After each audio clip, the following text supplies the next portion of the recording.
Viongozi, nini tena wakati mimi naandaliwa chakula kule nile cha mchana mnanitaita? Kuna shida gani viongozi? Kuna mchongo ndugu yangu. How are you? Shalom. Unaonekana ni mkarimu. Sisi watu wa Mbeya wasafu wa sisi. Aya. Sasa ndugu yangu, sasa sikia, sogea karibu ndugu yangu. Unakikumbuka hiki kiwanja? Hiki kiwanja hiki hapa? Yes.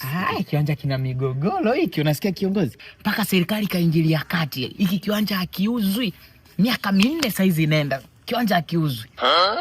Hatari. Unasikia mpaka migogoro ikiwa inafanyikia. Mimi si jirani, nasikia ndani, lakini pia mpaka walinzi wa hiki hapa kiwanja wanalala nyumbani. Sasa sikiliza ndugu yangu, achana na hayo yote. Hapa hiki kiwanja tumepata mchongo, kuna mtu anataka kukinunua milioni 50.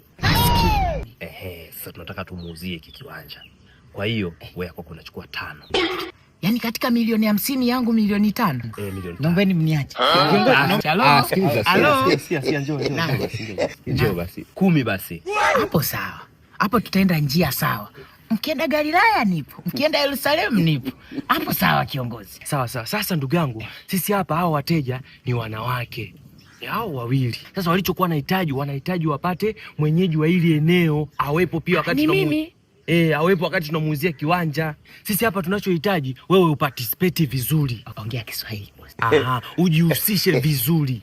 Sawa? Ndio. Sasa hao wateja wanahitaji wampate mwenyeji wa hili eneo ambao sisi tumeona ni wewe. Kwa sisi hapa tunachohitaji ni wewe ufunge bakuli mdomo. Usiwaambie kama hiki kiwanja kina nini, kina migogoro. Okay, sawa, haina shida. Sisi tumeelewana? Ndio, lakini mnanipa milioni ngapi? 10. Milioni 10. Ndio. Sawa. Twendeni huko.